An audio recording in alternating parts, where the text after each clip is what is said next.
નમસ્કાર વિદ્યાર્થી મિત્રો, કેમ છો બધા મજામાં? ગુડ મોર્નિંગ બધા વિદ્યાર્થીઓને, ગુડ આફ્ટરનૂન. બરાબર, અલગ અલગ એટલા માટે બોલવું પડે, ઘણા વિદ્યાર્થી ગમે ત્યારે લેક્ચર જોતા હોય. હાલો, હવે આપણે ધોરણ 10 ની અંદર જૈવિક ક્રિયા મિત્રો પણ ખૂબ જ અગત્યનો છે, જેનું આપણે આગળનો લેક્ચર જોયું હતું, જારક અજારકનો તફાવત અને અજારકના સમીકરણો. ખૂબ જ ઇમ્પોર્ટન્ટ ટોપિક હતો. તો આજે આપણે જારક શ્વસન વિશે ડીપમાં માહિતી મેળવવાની છે અને એનું માત્ર એક જ સમીકરણ છે. મેં તમને જે તફાવતમાં વાત કરી હતી કે 38 એટીપી કઈ રીતના ઉત્પન્ન થાય. આ 38 એટીપી વિશે આપણે ડીપમાં ન જાવું તો આપણે કેપ ચક્ર ધોરણ 12 સાયન્સમાં આખો પાઠ ભણવો પડે. પણ હું તમને જે સમીકરણ સ્વરૂપે માહિતી છે એ માહિતી આપું. હાલો,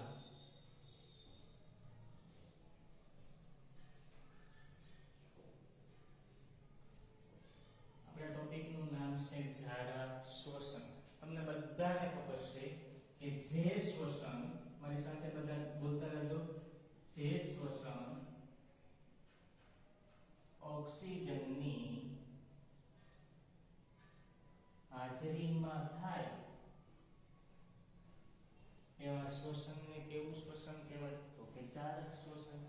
જે શ્વસન ઓક્સિજનની હાજરીમાં થાય તેવા શ્વસનને કેવું કહેવાય? તો કે જારક શ્વસન. યાદ રાખજો ખાસ, જારક શ્વસન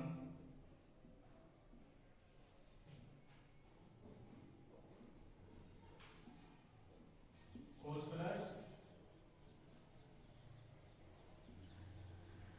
અને કણાસૂત્રમાં થાય છે. જારક શ્વસન ક્યાં થાય? તો કે કોષરસ અને કણાસૂત્રમાં. ખાસ દરેક વિદ્યાર્થીઓ ખાસ પદમાં ધ્યાન. અને જારક શ્વસન છે એ જારક શ્વસનના અંતે અંતિમ ઉત્પાદક તરીકે શું મળે? તો કે જારક શ્વસનમાં અંતિમ ઉત્પાદક તરીકે CO2. જોજો, CO2 એટલે કાર્બન ડાયોક્સાઇડ, પાણી અને ઉર્જા મળે છે. હાલ આપણે તફાવતના ટોપિક છે, પણ એક ટોપિક ન્યુ કે મેં તમને કીધો તો કે જારક શ્વસનમાં અંતિમ ઉત્પાદક તરીકે કાર્બન ડાયોક્સાઇડ, પાણી અને શું મળે? તો કે ઉર્જા. કાર્બન ડાયોક્સાઇડ, પાણી અને ઉર્જા. શું મળે? તો કે કાર્બન ડાયોક્સાઇડ, પાણી અને ઉર્જા. કોના શ્વસનમાં? તો કે જારક શ્વસન. ફરીથી કહું છું, જે શ્વસન ઓક્સિજનની હાજરીમાં થાય તેવા શ્વસનને કેવું કહેવાય? તો કે જારક શ્વસન. જારક શ્વસન ક્યાં થાય? તો કે કોષરસ અને કણાસૂત્રમાં. જારક શ્વસનના અંતે શું મળે? તો કે CO2, પાણી પ્લસ ઉર્જા તો અજારકમાં પણ મળતી હતી. હાલ એક સમીકરણ લખું છું, ખાસ ધ્યાન આપજો. ગ્લુકોઝ, બોલતા રહો મારી સાથે, આપણે જે પ્રોસેસ કરી હતી તે. હવે ખાસ ધ્યાન એ દેવાનું છે કે જારક શ્વસન કેમાં થાય? તો કે કોષરસ અને કણાસૂત્રમાં. યાદ કરો, અજારક શ્વસન ક્યાં થતું હતું? તો ફક્ત કોષરસમાં. પણ જારક શ્વસન ક્યાં થાય? તો કે કણાસૂત્ર અને કોષરસમાં. અજારક શ્વસન ઓક્સિજનની ગેરહાજરીમાં થતું હતું, તો જારક ક્યાં થાય? તો કે ઓક્સિજનની હાજરીમાં. કેમાં થાય? તો કે ઓક્સિજનની હાજરીમાં. હવે 2 પાયરુવેટ. શું આવે? તો કે 2 પાયરુવેટ. પ્રક્રિયા કેમાં થાય? તો કે ઓક્સિજનની હાજરી. કેમાં પ્રક્રિયા થાય? તો કે ઓક્સિજનની હાજરીમાં. હવે શું આવે? તો કે CO2 H2O પ્લસ ઉર્જા. CO2 એટલે કાર્બન ડાયોક્સાઇડ, H2O એટલે પાણી અને ઉર્જા ક્યાં સ્વરૂપે મળે? તો કે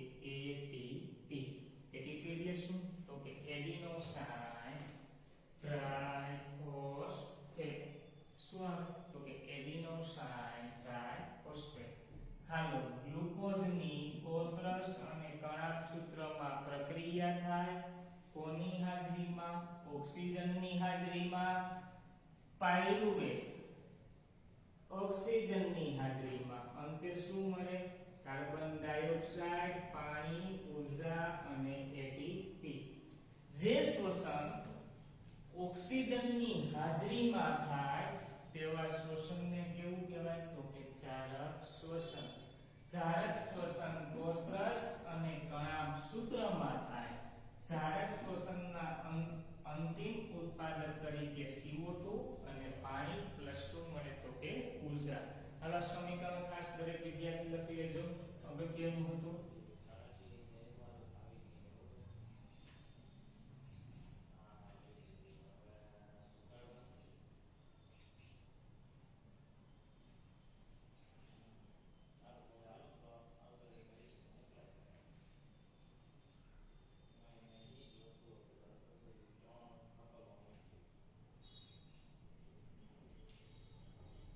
હવે ટૂંકનોંધ છે ટૂંકનોંધનું નામ છે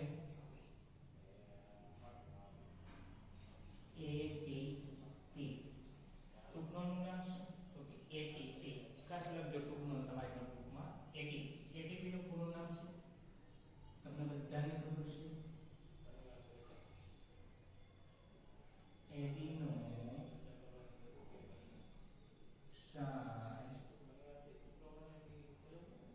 ટ્રાઇફોસ્ફેટ એડિનોસાઇન ટ્રાઇફોસ્ફેટ ATP નું પૂરું નામ શું તો કે એડિનોસાઇન ટ્રાઇફોસ્ફેટ જે કોષીય પ્રક્રિયામાં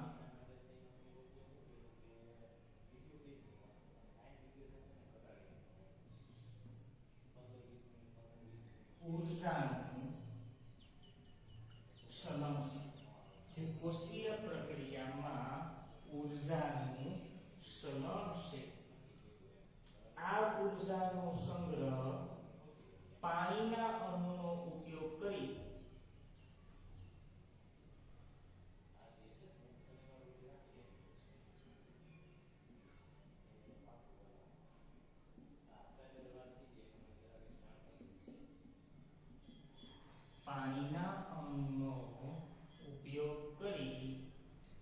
અને ATP માં અંતિમ ફોસ્ફેટ બોન્ડ તૂટે છે અને ATP માં અંતિમ ફોસ્ફેટ બોન્ડ તૂટે છે ATP માં શું તૂટે તો કે અંતિમ ફોસ્ફેટ બોન્ડ એ તૂટે છે ત્યારે 30.5 kg મોલ ત્યારે 30.5 kg મોલ ઊર્જા મુક્ત થાય છે કેટલી ઊર્જા મુક્ત થાય તો કે 30.5 kg જૂલ ઊર્જા છે મુક્ત થાય છે તેનો અર્થ અંતિમ ફોસ્ફેટ બોન્ડ આનો અર્થ શું થાય તો કે અંતિમ ફોસ્ફેટ બોન્ડ આટલી ઊર્જા ઉત્પન્ન કરે આટલી એટલે કેટલી 30.5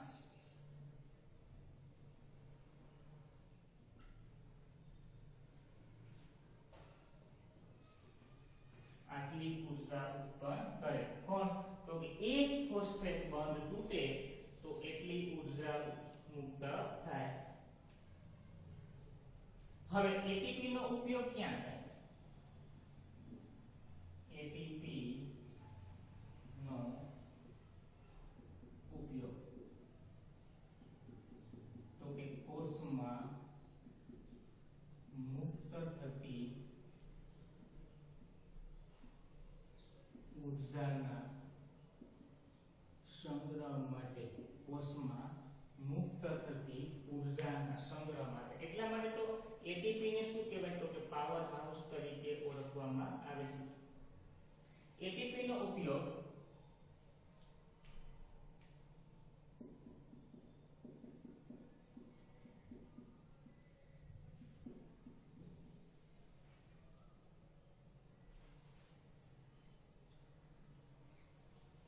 સ્નાયુઓના સંકોચન માટે,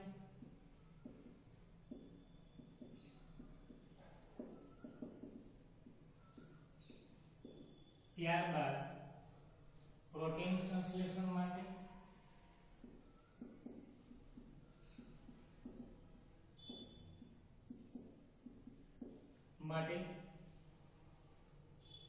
ઉર્મિવેગનું વહન,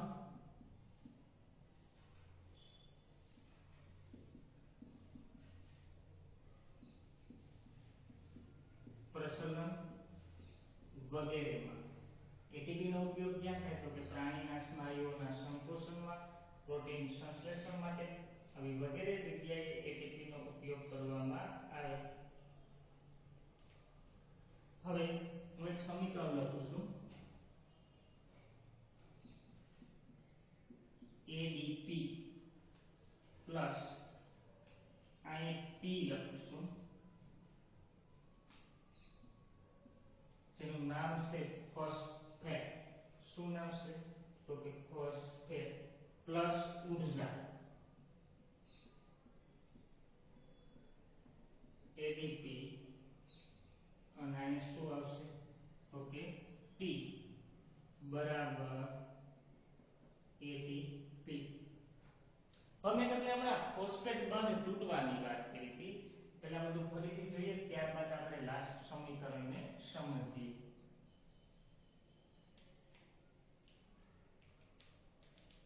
હાલો ખાસ ધ્યાન દેજો દરેક વિદ્યાર્થી.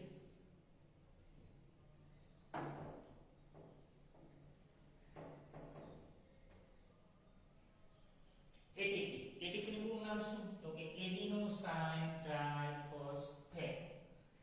હવે આ ATP છે એનું મુખ્ય કાર્ય શું તો કે કોષીય પ્રક્રિયામાં ઊર્જાનું સલણ છે.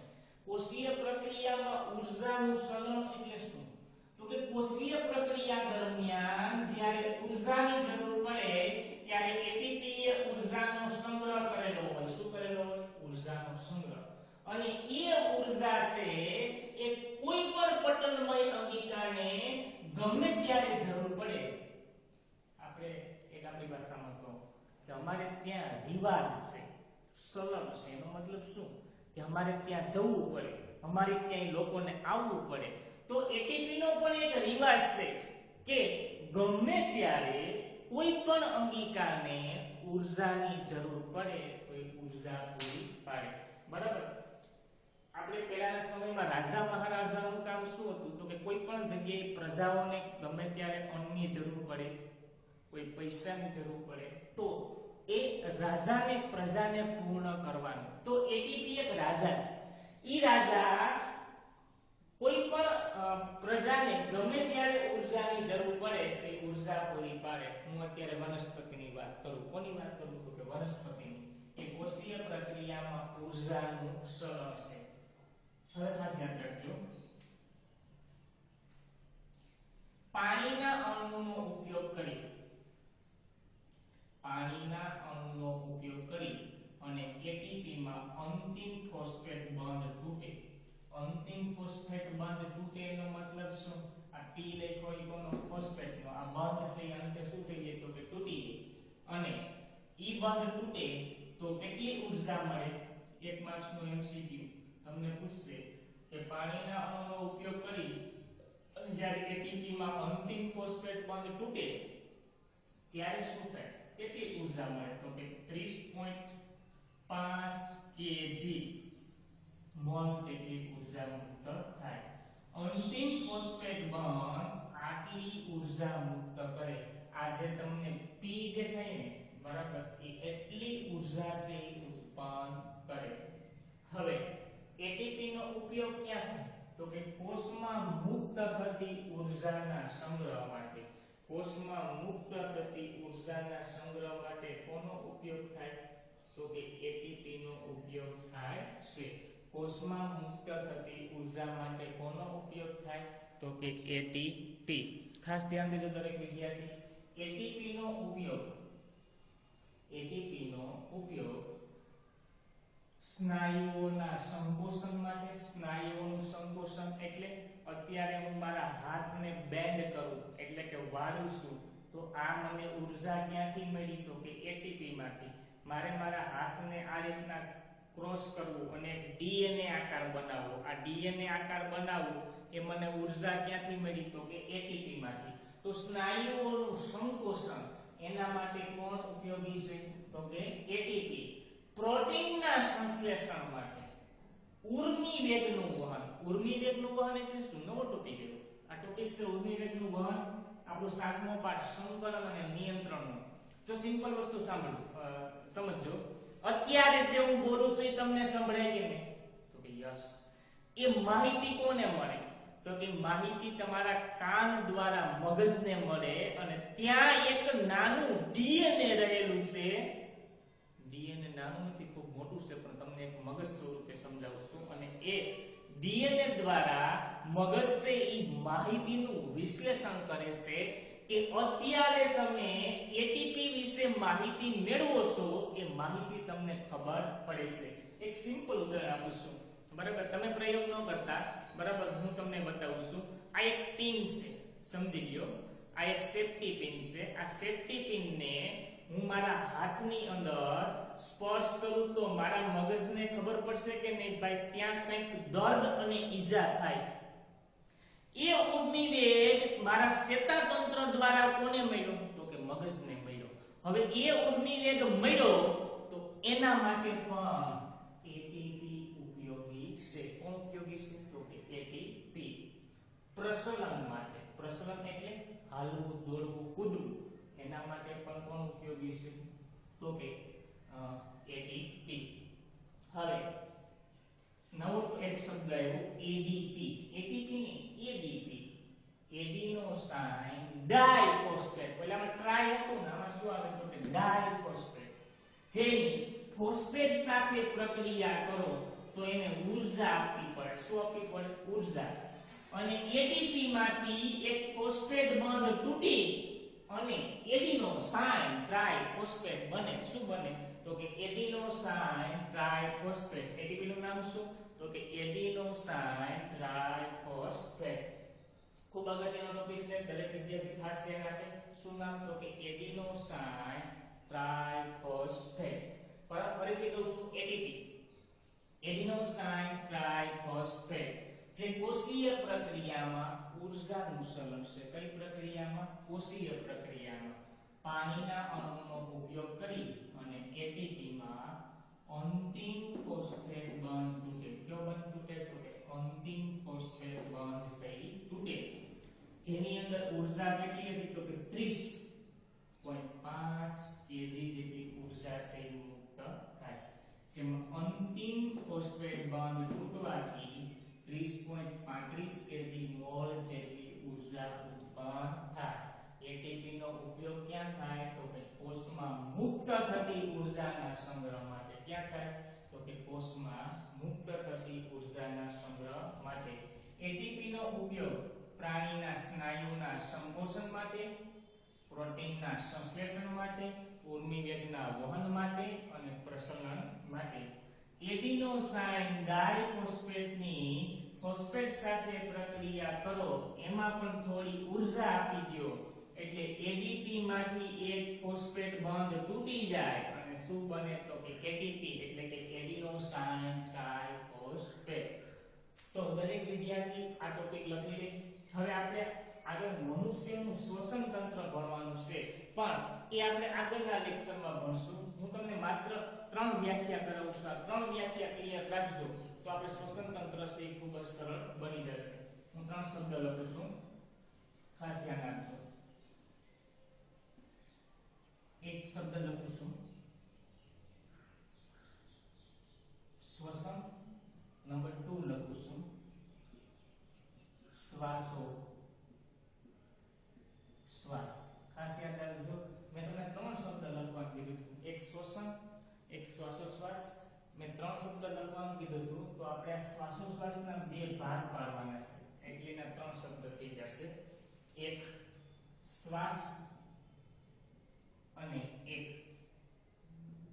ઉશ્વાસ હાલો એટલે વસ્તુ ક્લિયર એક શ્વાસ અને ઉશ્વાસ અને એક આપણું નેક્સ્ટ શ્વસન આ 3 ટોપિક થઈ ગયા આ 2 નંબરનો અને આ 3 નંબરનો બરાબર ખાસ ધ્યાન આપજો દરેક વિદ્યાર્થી વ્યાખ્યા કરાવશું બરાબર શ્વાસોશ્વાસ અને શ્વસન શ્વસન એટલે શું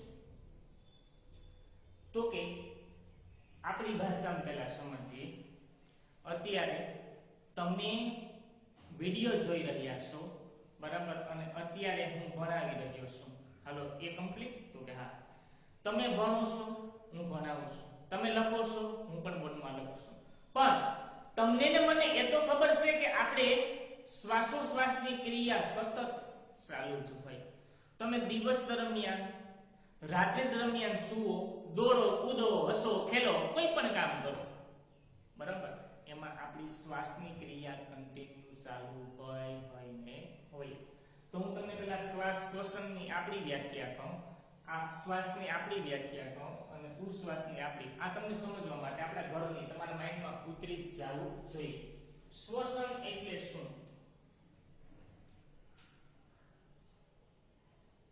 તો કે નાસિકા છિદ્ર દ્વારા ઓક્સિજનને અંદર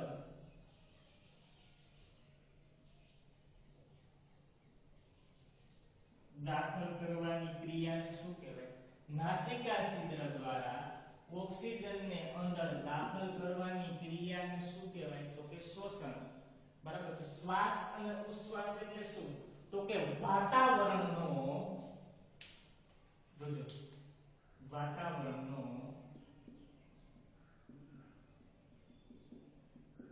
ઓક્સિજન શરીરની અંદર દાખલ કરવાની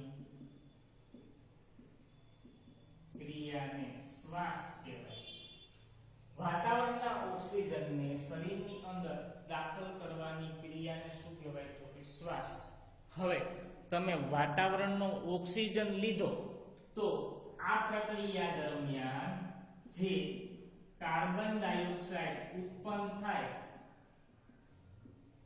તેમને શરીરની બહાર નિકાલ કરવાની ક્રિયાને ઉશ્વાસ કહે છે હવે ત્રણ વ્યાખ્યા ક્લિયર ખાસ ધ્યાન રાખજો શ્વસન એટલે શું તો કે નાસિકા છિદ્ર દ્વારા ઓક્સિજનને નાસિકા છિદ્ર એટલે આ નાકના બે છિદ્ર છે તેના દ્વારા વાતાવરણનો ઓક્સિજન શરીરમાં દાખલ કરવાની ક્રિયાને શું કહેવાય તો કે શ્વસન હવે શ્વાસ લઈએ ઉશ્વાસના બે ભાગ પડ્યા અહીંથી એક શ્વાસ અને ઉશ્વાસ શ્વાસ એટલે શું તો કે વાતાવરણનો ઓક્સિજન શરીરની અંદર દાખલ કરવાની ક્રિયાને શું કહેવાય તો કે શ્વાસ જો મિત્રો તમે શરીરની અંદર ઓક્સિજન દાખલ કર્યો તો ત્યાં કંઈક ઉત્પન્ન થયું હશે શું થાય તો કે કાર્બન ડાયોક્સાઇડ જે CO2 ઉત્પન્ન થાય તેને શરીરની બહાર નિકાલ કરવાની ક્રિયાને શું કહેવાય તો કે ઉશ્વાસ તરીકે ઓળખવામાં આવે છે ફરીથી એકવાર આ ત્રણે ત્રણ વ્યાખ્યા કહી દઉં છું ત્રણે ત્રણ વ્યાખ્યા ખૂબ જ ઇમ્પોર્ટન્ટ છે આના પરથી આપણે મનુષ્યનું શ્વસન તંત્ર ભણશું ખાસ ધ્યાન આપજો નાસિકા છિદ્ર દ્વારા ઓક્સિજનને શરીરની અંદર દાખલ કરવાની ક્રિયાને શું કહેવાય તો કે શ્વસન ઉશ્વાસના બે ભાગ પડ્યા એક શ્વાસ અને ઉશ્વાસ વાતાવરણનો ઓક્સિજન શરીરની અંદર દાખલ કરવાની ક્રિયાને શું કહેવાય તો કે શ્વાસ આ પ્રક્રિયા દરમિયાન જે કાર્બન ડાયોક્સાઇડ ઉત્પન્ન થાય તેને શરીરની બહાર નિકાલ કરવાની ક્રિયાને શું કહેવાય તો કે ઉશ્વાસ વિદ્યાર્થી મિત્રો આ ત્રણ વ્યાખ્યા અને એટીપી અને જારક શ્વસનનું સમીકરણ ત્રણ છે આ લેક્ચરમાં કમ્પ્લીટ રાખજો આગળના લેક્ચરની અંદર મોસ્ટ આઈએમપી પ્રશ્ન ભણવો છે મનુષ્યનું શ્વસન તંત્ર કયો ટોપિક મનુષ્યનું શ્વસન તંત્ર ખૂબ જ અગત્યનો ટોપિક છે તો આપણે આગળના લેક્ચરમાં મનુષ્યના શ્વસન તંત્ર વિશે વાત કરશું